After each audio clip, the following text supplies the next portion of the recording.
Welcome back to Healthy Living.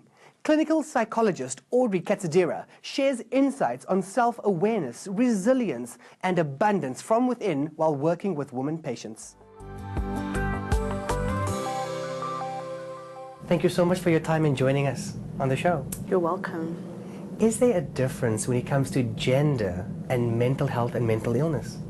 Absolutely. I think it's always important to at least know the distinctions, because then you'll be able to have a more relevant discussion in terms of just how you understand and unpack those aspects. Now, in Women's Month, we know there's a lot of issues that are being highlighted. And on the one hand, it's very celebratory. It's, the journey that women have been through for the country and the liberation movement. But on the other hand, it's extremely sad with the issues that the women are being faced with. The fatigue mentally and emotionally is extremely draining. And the question to you is, are women of the nation coping? My answer to you simply is no. And I think what Women's Day does actually is highlight the fact that maybe it should be Women's Month, Women's Year, Women's Life. The fact that we start to celebrate women in a particular month means that there's a lot that's missing. So in a sense, it's sad because it actually brings up the idea that women aren't really coping, or the support structures that are there around them are not as adequate to address the concerns that they have. Many people associate women with being extremely resilient, a woman can multitask easily and can handle anything. I mean, I think about it, a male can't even handle a cold, we're going to handle giving birth. But from an emotional and a mental perspective, we assume the exact same. But the reality is that mental concerns and conditions are affecting women a lot more. And when you mention support structures available to them, what, in your opinion, would be the ideal support structure just to give them a step forward in the right direction? Okay, maybe let me start by unpacking what you said. From an evolutionary perspective, there is that perception that women are strong, women are resilient.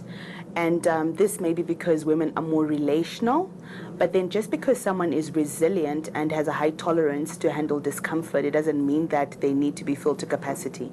And the unfortunate thing is that is actually what is happening. So women are starting to get strained because in the beginning it was, you know what, you don't have to go out there and work. You need to just focus on the kids, focus on the home, be that homemaker. However, now with the demands that are there economically, the advancements of countries, women are starting to work. So there's the pressure of the work context, which now says women's liberation, right? 50-50, right? So work just as hard as a man. Then come home and continue to do what you've always been doing. So women are starting to crack under that pressure. And then the unfortunate part is, even though women are relational, I'm starting to see that women don't quite know how to support one another. When I look at the other reality that women are faced with, I mean, every week we're hearing about abuse, about gender-based violence, about women that are being killed by their intimate partners, women that are being raped, young girls that are being violated. And the scourge just doesn't seem to be being curbed in any form or way. What can we do to support women just for that really ugly aspect of what they're faced with on a daily basis? Because they might be going to work and dealing with issues at work, but then they come home and it's not a safe space at all. So where is their safe space, and where do they find that and get the strength to stand up and say enough?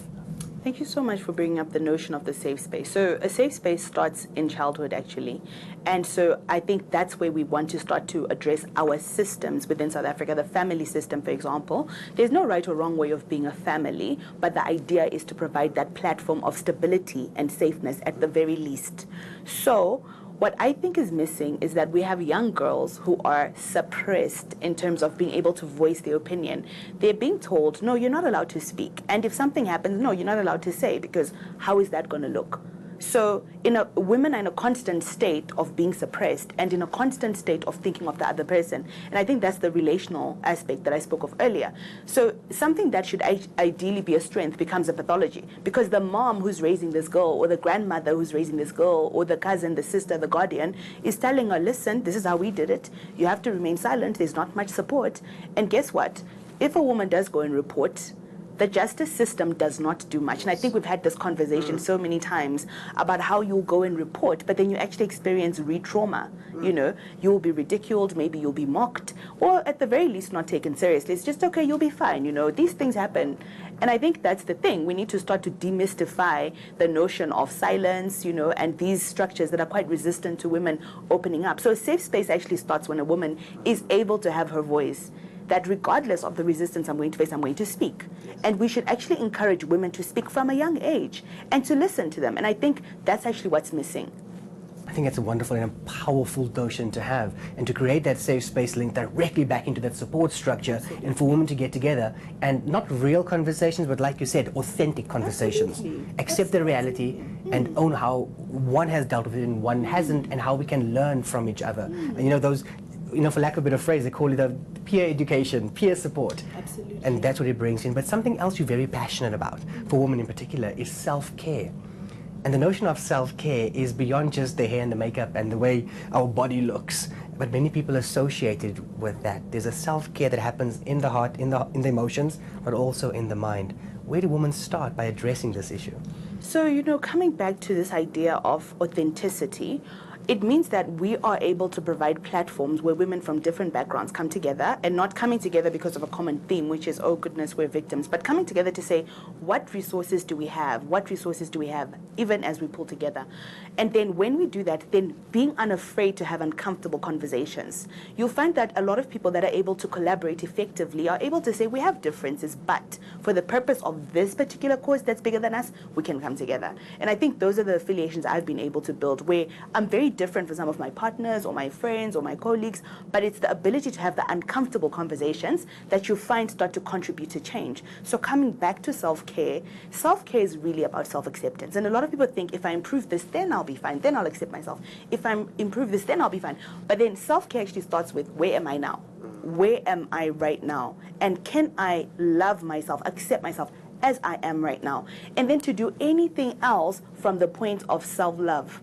That's what it is. If you could have one take-home that the woman watching this interview today would take with them and resonate within them to evaluate, review, mull over, digest, and then hopefully put into action, what would that be? Be willing to get uncomfortable, because any transformation will take being uncomfortable. And being uncomfortable is stepping out of your shell. Be willing to do things that are different from how you've always done them. And more than anything, be willing to mix with women that are different from you. Don't get stuck in the rut of comparison, but be willing to get uncomfortable to go and sit with that woman who you may not know, and to actually be able to harness the resources you never thought you could. Wow, thank you so much for your time, for sharing this passion that you have for people, and the insights that you've given us as well, because you've given us bite-sized chunks of pearls for us to absorb, digest, and literally see how we as men and as women of society can implement into our lives. You're welcome. It's been a pleasure. Self-care is important, not just for the women of society, but for the men as well. We need to learn to love ourselves. And part of loving yourself is exercising by looking after your body. Please do join us for this week's workout routine.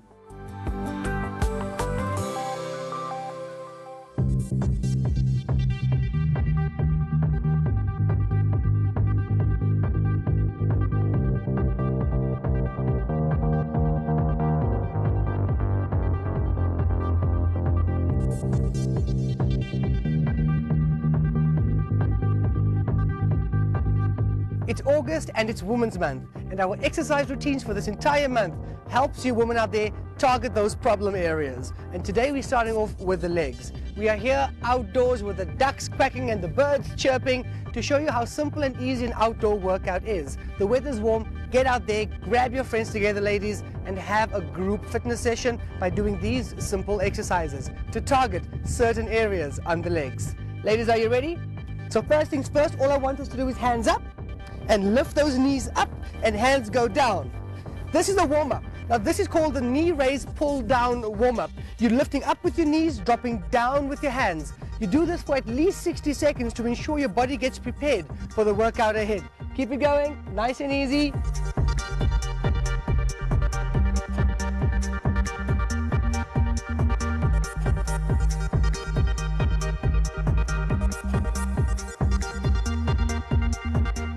All right, good, relax it down. You should be warm. Again, body temperature's increased, the body feels a little bit limber, so now we can rock and roll with the specific exercises mapped out for those legs.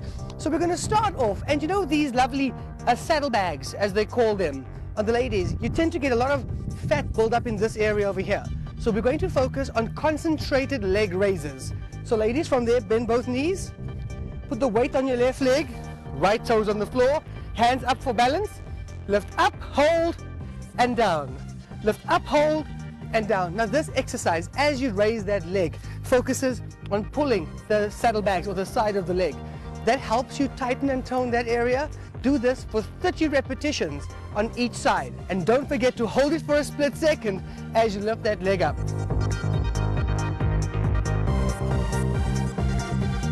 Good, change legs. 3, 2, 1.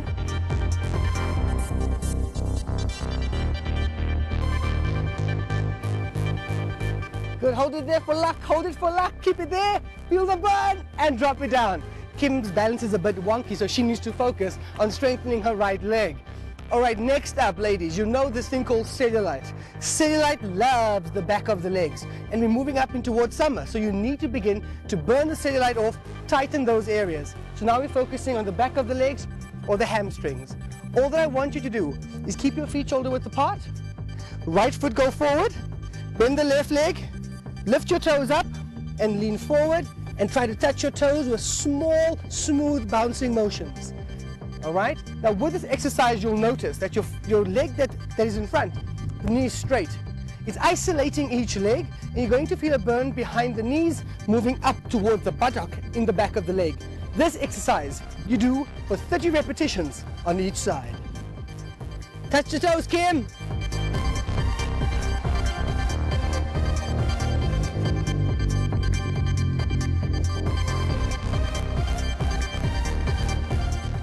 Good, change legs. Lift up, go.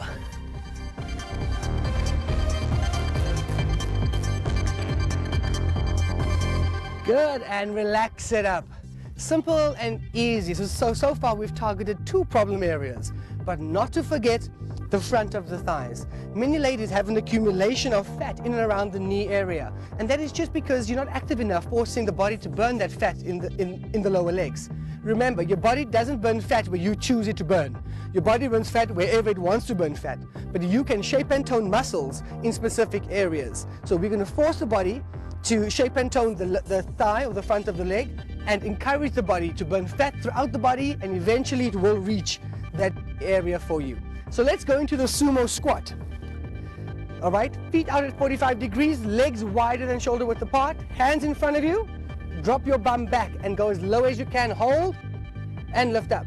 Low as you can, hold and lift up.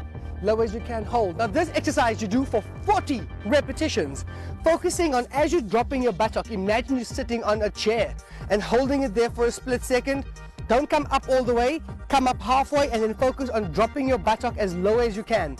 Forcing the work on the front of the leg, the back of the leg, a beautiful all-round exercise. Keep it going. Good, not so high, Kim, now down. Brilliant, brilliant, good technique, ladies, keep it going.